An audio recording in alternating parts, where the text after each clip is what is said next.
ನಮಸ್ತೆ. ನನ್ನ ಹೆಸರು ಸಿರಿ ಅಂತ. ಸೇರಿಸ್ಬೇಕಿತ್ತು ಮ್ಯಾಮ್. ಇದಕ್ಕಿಂತ ಮುಂಚೆ ಡಾನ್ಸ್ ಏನಾದ್ರು ಕಲ್ತಿದ್ಯಮ್ಮ ಸಿರಿ? ಹೌದು ಮ್ಯಾಮ್. ಯಾರ ಹತ್ರ ಕಲಿತಾ ಇದ್ದಿದ್ದು ಮುಂಚೆ? ಮ್ಯಾಮ್ ಮುಂಚೆ ಒಂದು ಕ್ಲಾಸ್ಗೆ ಹೋಗ್ತಿದ್ರು, ಅಲ್ಲಿ ಬರೀ ಸ್ಟೆಪ್ ಅಂತಿದ್ರು. ಆದ್ರೆ ನನ್ನ ಮಗಳು ತುಂಬಾ ಟ್ಯಾಲೆಂಟೆಡ್, ಅದಕ್ಕೆ ಯೂಟ್ಯೂಬ್ ಇಂದ ರೀಲ್ಸ್ ಎಲ್ಲ ನೋಡಿ ಕಲ್ತ್ಕೊಂಡ್ಳು ಮ್ಯಾಮ್. ಹೌದಾ?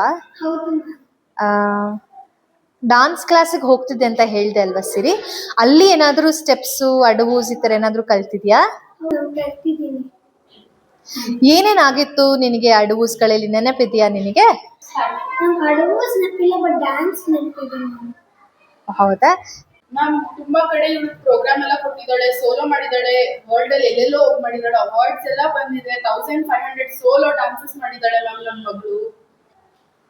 ಓ ಹೌದಾ ಸಿರಿ, ಮತ್ತೆ ನಿನ್ಗೆ ಏನೇನ್ ಡಾನ್ಸ್ ಕಲ್ತಿದ್ಯಾ ಅಂತ ಒಂಚೂರಾದ್ರೆ ಹೇಳ್ತೀಯಾ ನನ್ಗೆ? ನೆನಪಿದ್ಯಾ? ಹಾ ಮ್ಯಾಮ್ ನೆನಪಿದೆ. ಐಗಿರಿ ನಂದಿನಿ, ಪಚ್ಚೆವು ಕನ್ನಡ ದೀಪ, ಆಮೇಲೆ ಕಾಂತಾರದು, ಆಮೇಲೆ ಇನ್ನೂ ತುಂಬಾ ಕಲ್ತಿದ್ದೀನಿ ಮ್ಯಾಮ್. ಓ, ಬೇರೆ ಕ್ಲಾಸಿಕಲ್ ಟ್ರೆಡಿಷನಲ್ ಡಾನ್ಸ್ಗಳು ಅಂದ್ರೆ ಅಲಾರಿಪು, ಕೌತ್ವ, ಚತೀಶ್ವರ ಈ ತರದ್ ಯಾವ್ಗಳು ಡಾನ್ಸ್ಗಳನ್ನ ಕಲ್ತಿಲ್ವಾ ನೀನು? ಮ್ಯಾಮ್ ಅದೆಲ್ಲ ಏನೂ ಕಲ್ತಿಲ್ಲ, ಬಟ್ ಈ ಡ್ಯಾನ್ಸ್ನ ಸಖತ್ತಾಗಿ ಮಾಡ್ತೀನಿ ಮ್ಯಾಮ್. ಹೌದಾ? ಹಾಗಾದ್ರೆ ನನ್ಗೊಂಚೂರು ನೀನ್ ಏನ್ ಕಲ್ತಿದ್ಯಾ ಅಂತ ನಂಗೆ ಮಾಡಿ ತೋರಿಸ್ತೀಯ ಇವಾಗ? ಸರಿ ಮ್ಯಾಮ್. ಯಾವ ಡಾನ್ಸ್ ಮಾಡಿ ತೋರಿಸ್ತೀಯಾ ಸಿರಿ ನನ್ಗೆ? ಮ್ಯಾಮ್ ಹಚ್ಚವು ಕನ್ನಡದ ದೀಪ ಮಾಡ್ತೀನಿ, ನನ್ನ ಫೇವ್ರೆಟ್ ಸಾಂಗ್ ಅದ ಅದಕ್ಕೆ. ಓಕೆ ಸರಿ, ಈಗ ಮಾಡಿ ತೋರಿಸ್ತೀಯಾ? ಹಚ್ಚೇವು ಕನ್ನಡದ ದೀಪ, ಹಚ್ಚೇವು ಕನ್ನಡದ ದೀಪ, ಕರುನಾಡ ದೀಪ, ಸಿರಿನುಡಿಯ ದೀಪ, ಒಲವೆತ್ತಿ ತೋರುವ ದೀಪ. ಹಚ್ಚೇವು ಕನ್ನಡದ ದೀಪ, ಹಚ್ಚೇವು ಕನ್ನಡದ ದೀಪ. ಸಿರಿ, ನೀನು ತುಂಬಾ ಚೆನ್ನಾಗಿ ಡಾನ್ಸ್ ಮಾಡಿದೆ, ಆದ್ರೆ ಇದನ್ನ ನಾವು ಭರತನಾಟ್ಯ ಅಂತ ಹೇಳಲಿಕ್ಕೆ ಸಾಧ್ಯ ಇಲ್ಲ. ಯಾಕೆಂದ್ರೆ ಭರತನಾಟ್ಯನ ಕಲಿಯೋದಕ್ಕೆ ಒಂದು ಕ್ರಮ ಅನ್ನೋದಿರುತ್ತೆ. ಸ್ಟಾರ್ಟಿಂಗು ಸ್ಟೆಪ್ಸ್ ಇಂದ ಕಲ್ತ್ಕೊಂಡು ಬರ್ಬೇಕು. ಸ್ಟೆಪ್ಸ್ ಕಲ್ತಿ ಅದಾದ್ಮೇಲೆ ಅಲಾರಿಪು, ಜತಿಸ್ವರ, ಕೌತಮ್ ಈ ರೀತಿಯಲ್ಲಿ ಕಲಿತಾ ಬರ್ಬೇಕು. ಇದನ್ನ ನಾವು ಭರತನಾಟ್ಯಂಗೆ ಹಚ್ಚಿವನ್ನ ಸೇರಿಸ್ಲಿಕ್ಕೆ ಆಗೋದಿಲ್ಲ. ಯಾಕಂದ್ರೆ ನೀನ್ ಮಾಡಿದ ಏನ್ ಸ್ಟೆಪ್ಸ್ ಇತ್ತಲ್ಲ, ಇದರಲ್ಲಿ ಯಾವುದೇ ರೀತಿಯ ಅಡವುಗಳು ಅಂತ ಏನು ನಮಗೆ ಕಾಣ್ಲಿಲ್ಲ. ಹಾಗಾಗಿ ಇದು ಬೇಡಮ್ಮ. ನಿನಗೆ ಕಲಿಬೇಕು ಅನ್ನೋ ಆಸೆ, ಶ್ರದ್ಧೆ ಇತ್ತು ಅಂದ್ರೆ ಫಸ್ಟ್ ಬೇಸಿಕ್ ಇಂದ ಕಲ್ತ್ಕೊಂಡು ಹೋಗ್ಬೇಕು ಅಲ್ವಾ? ಭೂಮಿ ನಮಸ್ಕಾರ ಮಾಡಿ ಅಲ್ಲಿಂದ ಹೇಗೆ ಪಾಠ ಮುಂದಕ್ಕೆ ಹೋಗುತ್ತೆ ಅನ್ನೋದನ್ನ ನಾನು ನಿನ್ಗೆ ಹೇಳ್ಕೊಡ್ತೀನಿ. ಇಂಟ್ರೆಸ್ಟ್ ಇದ್ರೆ ನೀನ್ ಅದೇ ರೀತಿಯಲ್ಲಿ ಕಲಿಬಹುದು.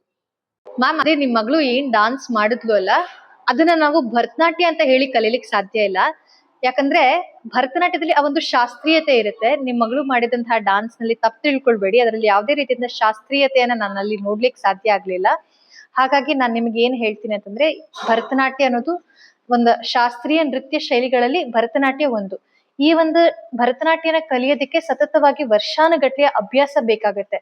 ಅಂದ್ರೆ ಮೊದಲನೇಗಾಗಿ ನಾವು ಭೂಮಿ ನಮಸ್ಕಾರ ಮಾಡಿ, ಅದಾದ್ಮೇಲೆ ಅಡವುಗಳ ಅಭ್ಯಾಸ, ಕತ್ತಿನ ಚಲನೆ, ಕಣ್ಣಿನ ಚಲನೆ, ಅದಕ್ಕೆ ಆದಂತಹ ಒಂದಷ್ಟು ಭೇದಗಳಿರ್ತವೆ. ಹಸ್ತಗಳ ಬಗ್ಗೆ ಒಂದಷ್ಟು ತಿಳುವಳಿಕೆ ಬೇಕಾಗತ್ತೆ. ಹಾಗಾಗಿ ಪ್ರತಿಯೊಂದು ಹಸ್ತಗಳ ಬಳಕೆ ಹೇಗೆ ಅನ್ನೋದ್ರ ಬಗ್ಗೆ ಒಂದಷ್ಟು ತಿಳುವಳಿಕೆ, ಈ ಕಲೆ ಹೇಗೆ ಉಟ್ಕೋತು ಅನ್ನೋದ್ರ ಬಗ್ಗೆ ಒಂದಷ್ಟು ಇನ್ಫಾರ್ಮೇಶನ್ಸ್ ಗಳನ್ನೆಲ್ಲ ಮಕ್ಕಳಿಗೆ ಡಾನ್ಸ್ ಕ್ಲಾಸ್ ನಲ್ಲಿ ಹೇಳ್ಕೊಡ್ಲಾಗತ್ತೆ. ಇದ್ರ ಜೊತೆಯಲ್ಲಿ ಮಕ್ಕಳಿಗೆ ಅದ್ರದ್ದು ಅಡವುಗಳ ಪಾಠ, ಅಡವುಗಳ ಆದ್ಮೇಲೆ ಅವ್ರಿಗೆ ಹೇಗೆ ನೃತ್ಯ ಬಂಧಗಳನ್ನ ಹೇಗ್ ಮಾಡೋದು ಅಂತ ಹೇಳಿ ಈ ಪಾಠಗಳೆಲ್ಲ ನಡೆಯುತ್ತೆ. ಇದನ್ನೆಲ್ಲ ಕಲಿಯೋದಕ್ಕೆ ಸುಮಾರು ವರ್ಷಗಳೇ ಬೇಕು.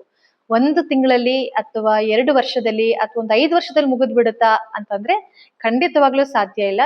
ನಿರಂತರವಾಗಿ ಕಲಿತಾ ಇದ್ರೆ ಮಾತ್ರನೇ ಈ ಒಂದು ಕಲೆಗೆ ನಾವೊಂದು ಗೌರವನ ತಂದ್ಕೊಡ್ಲಿಕ್ಕೆ ಸಾಧ್ಯ ಆಗುತ್ತೆ. ನಾನ್ ನಿಮಗ್ ಸಜೆಸ್ಟ್ ಮಾಡೋದು, ನಿಮ್ಮ ಮಗುವಲ್ಲಿ ಆಸೆ ಇದೆ, ತಾನೇನೋ ಕಲಿಬೇಕು, ಸಾಧನೆ ಮಾಡ್ಬೇಕು ಅನ್ನೋ ಆಸೆ ಇದೆ. ಆ ಆಸೆ, ಹುಮ್ಮಸ್ಸು ಏನಿದೆಯಲ್ಲ ಅದನ್ನ ಒಂದು ಒಳ್ಳೆ ದಾರಿಯಲ್ಲಿ ಕರ್ಕೊಂಡು ಹೋಗಿ ಒಂದು ಒಳ್ಳೆ ರೀತಿಯಲ್ಲಿ ಆ ಮಗುಗೆ ಶಿಕ್ಷಣನ ಕೊಟ್ರೆ ತುಂಬಾ ಚೆನ್ನಾಗಿ ಕಲೆ ಕಲ್ತ್ಕೊಳ್ತಾಳೆ. 1500 ಪ್ರೋಗ್ರಾಮ್ ಮಾಡಿದೀನಿ ಅನ್ನೋದು ಇಂಪಾರ್ಟೆಂಟ್ ಅಲ್ಲ. 1500 ಪ್ರೋಗ್ರಾಮ್ ಅಲ್ಲಿ ನಾನು ಎಷ್ಟು ಮಟ್ಟಿಗೆ ಚೆನ್ನಾಗಿ ಮಾಡಿದೀನಿ ಅನ್ನೋದು ಇಂಪಾರ್ಟೆಂಟ್. ಒಂದೇ ಪ್ರೋಗ್ರಾಮ್ ಮಾಡಿದ್ರು ಕೂಡ ಅದನ್ನ ಹೇಳಿ, ಶಾಸ್ತ್ರೀಯತೆ ಅಂತ ಏನ್ ಹೇಳಿದ್ವಿ ಅಲ್ವಾ ನೀವು, ಭರತನಾಟ್ಯ ಅಂತ ಹೇಳ್ಬಿಟ್ಟು, ಆ ಭರತನಾಟ್ಯನ ಅದೇ ರೀತಿಯಲ್ಲಿ ಮಾಡೋದು ಬಹಳ ಇಂಪಾರ್ಟೆಂಟ್ ಆಗಿರುತ್ತೆ. ಅದ್ರ ಕಡೆಗೆ ಒಂಚೂರು ಗಮನ ಕೊಡಿ. ಈ ತರ ಆಸೆ, ಆಸಕ್ತಿಯಿಂದ ನಿಮ್ ಮಗಳು ಕಲಿತಾಳೆ, ಶ್ರದ್ಧೆಯಿಂದ ಕಲಿತೀನಿ ಅಂತ ಅನ್ನೋದಾದ್ರೆ ಖಂಡಿತವಾಗ್ಲೂ ನಾನು ಸೇರಿಸ್ಕೋತೀನಿ. Thank you.